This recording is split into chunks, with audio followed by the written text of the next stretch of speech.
David Durang, No Frontier.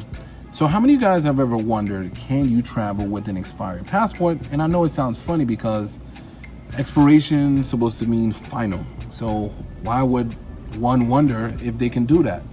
But I want to give more context because I'm going somewhere with this. I want to start off by saying to parents, for example, just in case you've never had a passport before, let me just tell you how it works. But if you check my channel, I have maybe a couple videos where I talk about passports, how much it costs, where to get it, etc. But I want to share this with you really quick, especially if you never had a passport. Parents, if you have a child younger than 16 years old, you have to renew their passport every 5 years.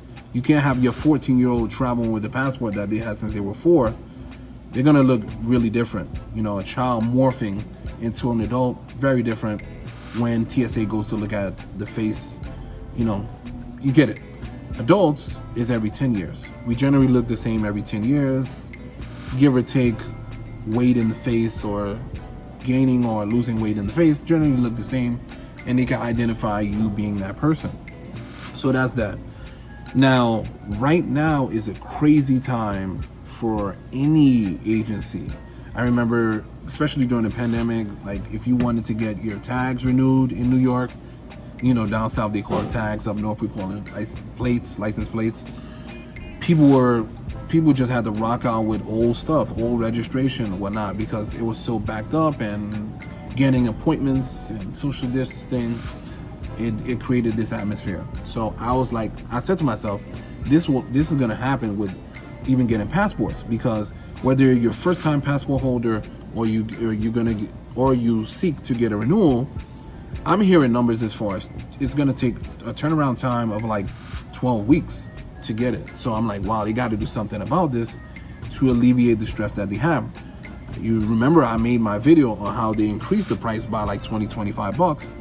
So I guess they're doing all they could to maybe hire, or whatever the case, whatever they're doing, I knew they had to do something extra.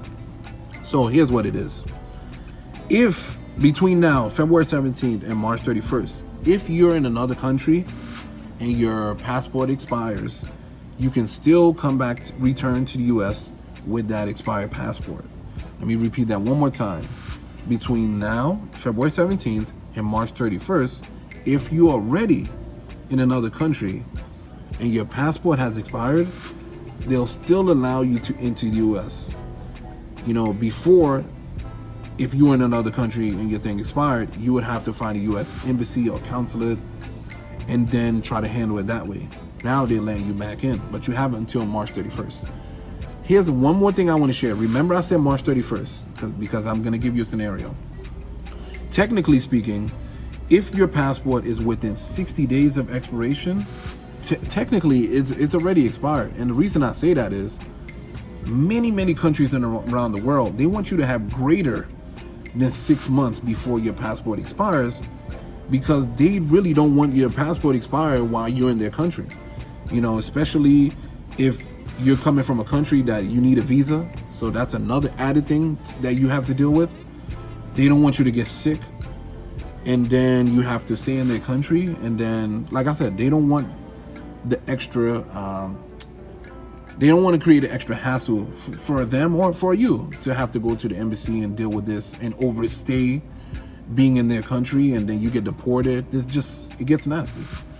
So they're trying to avoid that. So that's the situation where, like I said, if your passport expires within 6 months, it's pretty much expired. But what I will say is this.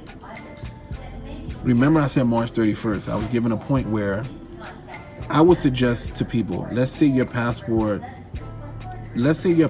expires in 2 to 3 months. Remember I said within 6 months it's dead. Is pretty much expired. But it's a little loophole. If you go to like South America, Central America, even the Caribbean, and even if your passport expires within 2 months, you can still get away with traveling. I'm talking about like if you decide that you want to travel within the next 4 weeks, you could still get away with traveling, but just make sure that you're not going to, like Europe, for example, which can be more strict. Because let's say you land and then you look at your passport like, yo, your thing expires in 2 months, we're not gonna grant you entry. Central America, South America, Caribbean, they really want your money, so they're gonna let you in. And when it's time for you to show up at the airport, especially before the 31st, they're gonna be glad to like let you leave. They're not gonna hold you in their country. They want you out of there. So that's, you know, what's going on right now. So what I would suggest to people is try to fly within the next 3 weeks. Enjoy yourself. Come back before the 31st. Apply for a passport. Even if it takes 12 weeks, by the time the start of summer comes, you'll have a fresh passport, and then you could chill and not have to worry about this for another decade. So that's my suggestion to you guys. If you have any questions, do let me know down below. Do watch those old passport videos, and it should help you out a lot. Till next time, David Duran, No Frontier, over and out.